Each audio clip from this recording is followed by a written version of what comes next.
Welcome back, ladies and gentlemen, for another Midnight Mirage Red Stick Family History Lesson.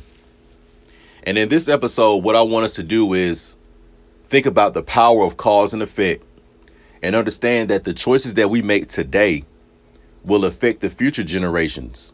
They will affect the future nations, the future lineage that comes from us. So the importance of this tape and this video is for you to understand that there is always a consequence, either positive or negative, favorable or unfavorable, for the choices that we make in this space and time. And the present space and time that we are living in, whatever circumstance that our people are in, it is the result of choices made from prior generations, okay? The homework assignment for this video, for those of you that have a Netflix subscription, I want you to research, investigate, and check out the series called Fall of the House of Usher on Netflix. So there is a series called Fall of the House of Usher on Netflix, and it will give you a great illustration of what we are talking about. The power of cause and effect, and how the choices that you make today will affect your future generations, all right? When you look at the circumstance that so-called Black Americans are in, this negative, debased circumstance that we find ourselves in, believe it or not, it is the result of poor choices and selfish choices, luciferic, narcissistic choices that certain people in our ancestral group made for them to have power and control in their days of space and time. All right. So the circumstance that we find ourselves in today is just a result of choices made from the mothers and fathers of old, of the modern day so-called Black American. All right. Now, in order for us to, get a little insight on this, what I want to do is read in the Bible, because this is shown in the Bible as well. OK, now, me personally, I don't believe in karma. What I do believe in is the organic law of cause and effect.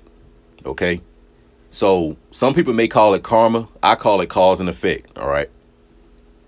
And also understand this, too, that the choices that you make today for you to live a comfortable, peaceful life, the bill that must be paid for that will more than likely come on a future generation. So you won't have to pay the bill for it. So a lot of us in the past, our ancestry at least, they made choices for them to live comfortably and have luxury and have a life of ease in their space and time, knowing that their future generations will have to pay and suffer for those choices. OK, so whatever you do with that knowledge and wisdom is on you.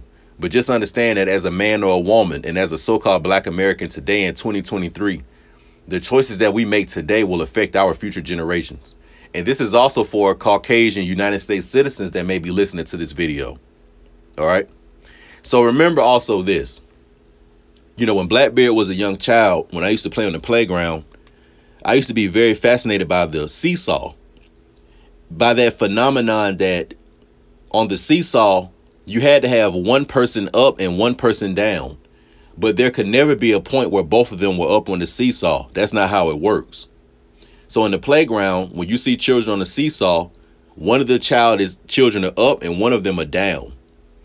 And unfortunately, that's how power and control works in the world or the earth environment as well. You will not have a time where there is equality. OK, so so-called Black Americans, equality does not exist. It works like the seesaw that children play on in the playground. Someone has to be up and someone has to be down.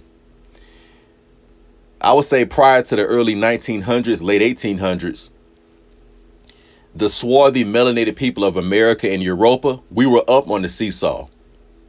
And the people that were down were the Slavic, Caucasian, pale serfs that were under the feudal system in Europa and America.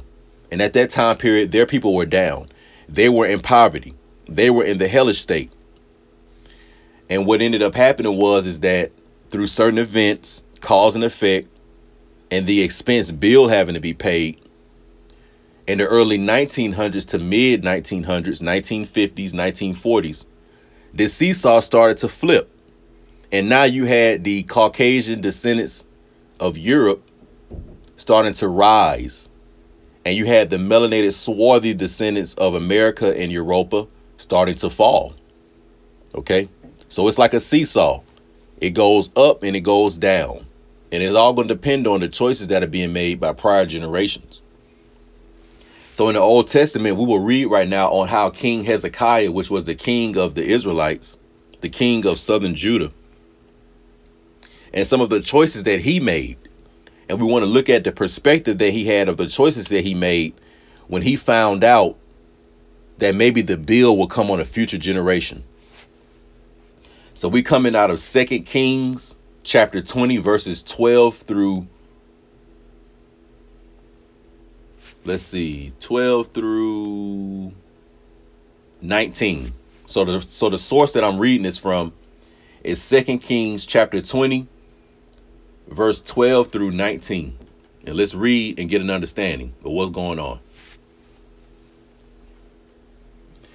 At that time, the son of the king of Babylon sent letters and a gift to Hezekiah, for he had heard that Hezekiah had been sick.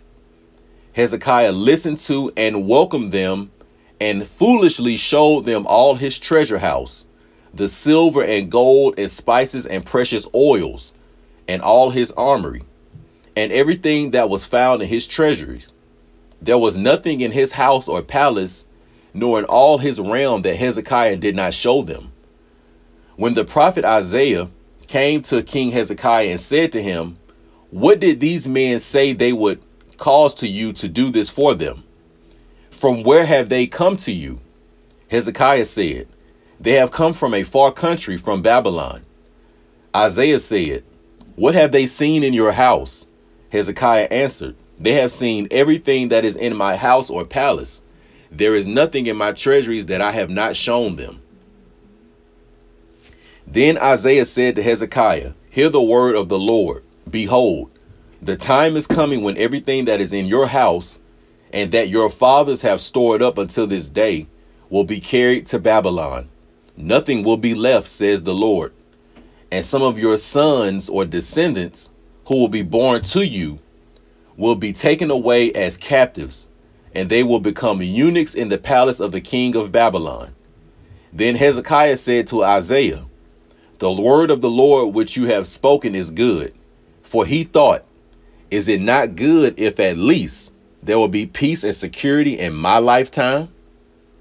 So what we have right here is that the king of Israel, Hezekiah, was visited by the son of the king of Babylon.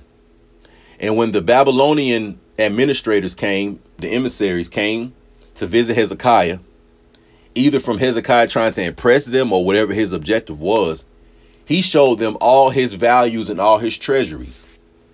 It goes on to say that he showed them his gold and silver, his spices, his precious oil, his armory, and everything that was found in his treasury. There was nothing in his house or palace, nor in all his realm, that he did not show them. So when these people from Babylon came, Hezekiah showed them basically all his worthy, valuable assets. Okay. And more than likely, when they saw this, they began plotting and they began planning on how they were going to come back and destroy the Israelites and steal all these valuable possessions that Hezekiah showed them. So after the prophet Isaiah found out that these men from Babylon came and they saw these valuable items, he told Hezekiah basically that because you have showed these men these items, that they are going to return one day. And when they return, they're going to destroy your kingdom. And they're going to take your sons or descendants to a faraway place, and they will become captives. They will take the Israelite people and they will become captives, and they will become eunuchs in the palace of the king. But then Hezekiah replied to Isaiah and said, "The word of the Lord which you spoken is good." For he thought to himself, "Is it not good at least that there will be peace and security in my lifetime?"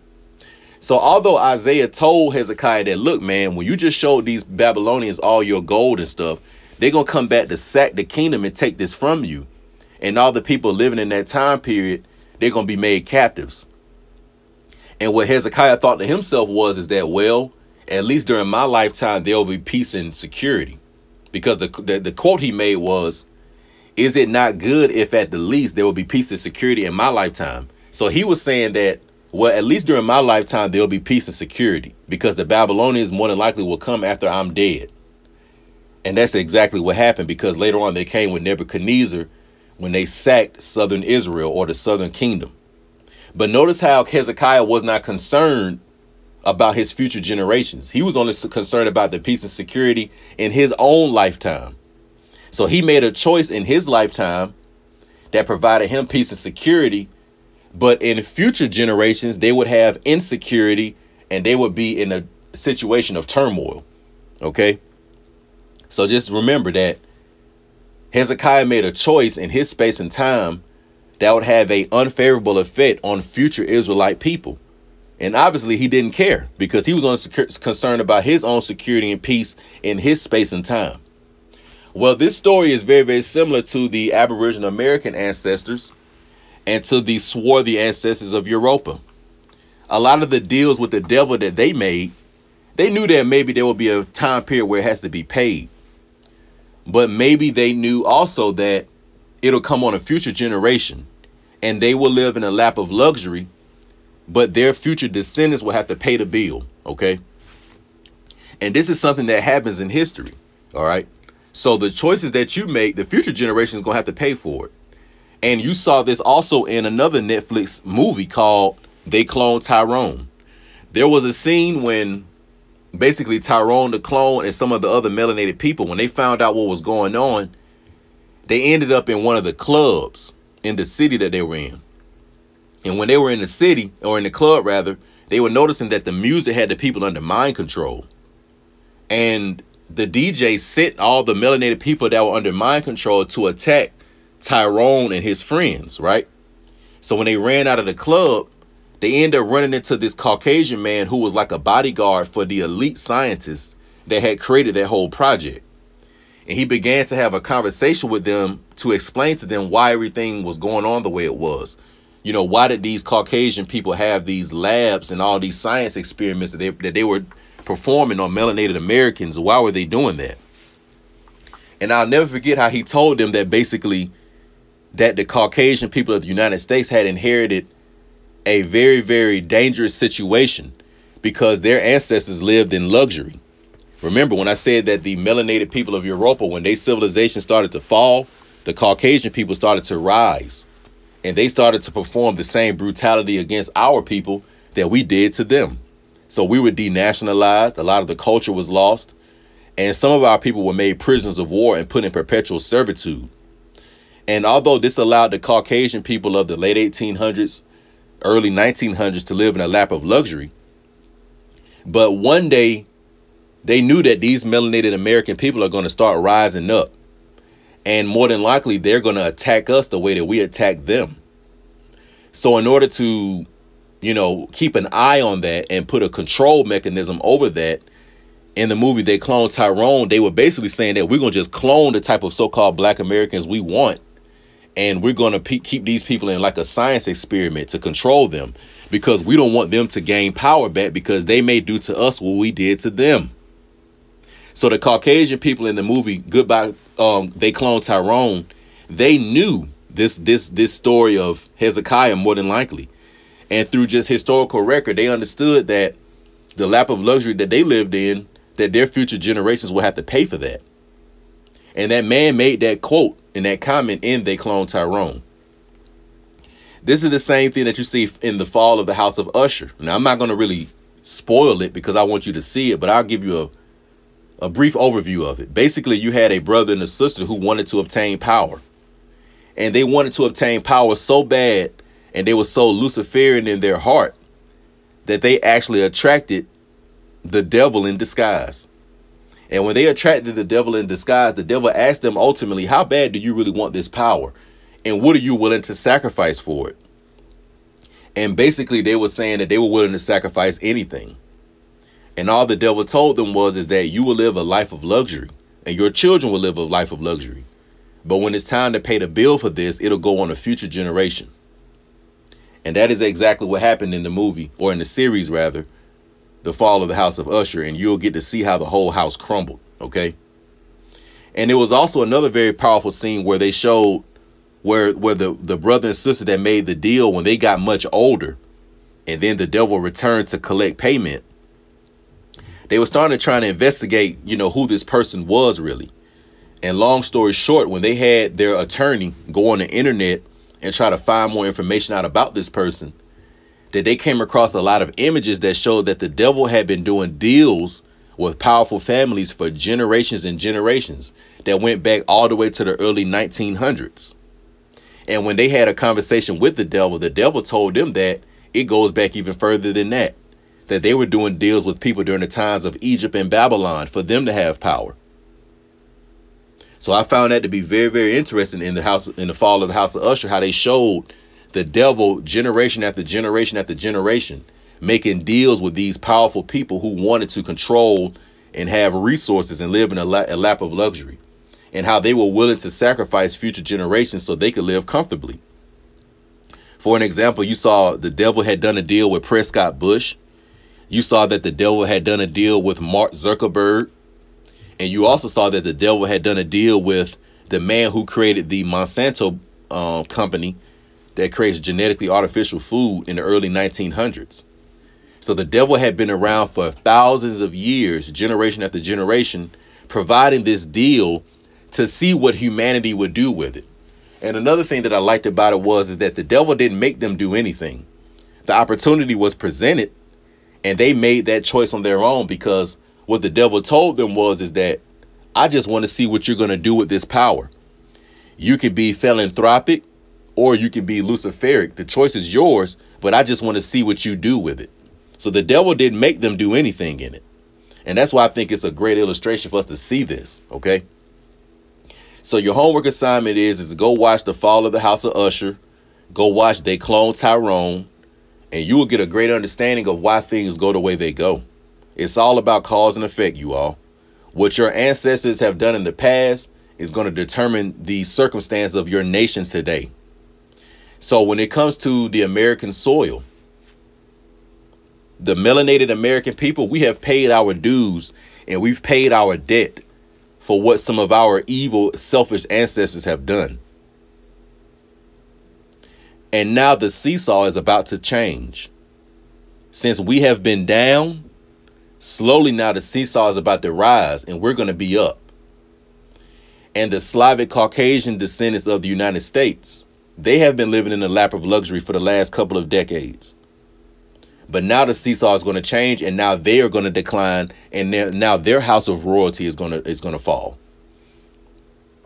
So yes, so when you see a young Caucasian baby today, understand, when you see that young Caucasian baby, the older Caucasian people of today, the life of luxury that they got to live, that young Caucasian baby is going to have to pay the price in a future date. He will, or she will. Just like the melanated American babies had to pay a price when our babies were grabbed by the ankles and slammed against stones and had their brains and their skulls cracked. When the melanated babies were used as bait for alligators in the American South. So the same way that our babies had to pay, the Caucasian babies will have to pay. Right now, when they have this Israeli-Palestinian conflict, don't you see the Zionist, Khazarian Israelis killing and attacking all the Palestinian babies, women and children and elderly in the Gaza Strip right now? So this is how it goes, y'all. This is history, and this is cause and effect. This has nothing to do with emotions. It has nothing to do with God. It has nothing to do with any of that. The Most High, the Creator, is sitting back watching all of this in observation. And so is the devil, because the devil works for the Creator to test us, to put us through trials and tribulations, to bring out our true nature to ourselves and reveal to ourselves who we really are, because the Creator already knows our tendencies. So I want you all to check this out. You know what I'm saying? The Fall of the House of Usher on Netflix. They Clone Tyrone. And also check out 2 Kings chapter 20, verse 12 through 19, when it talks about Hezekiah and when he made that statement, is it not good if at least there will be peace and security in my lifetime? And that shows the selfishness of people, how they rather live good now, even though their future generations will pay, and they will suffer, and they will have much sorrow at it. So you all stay tuned for the next one. I'm out.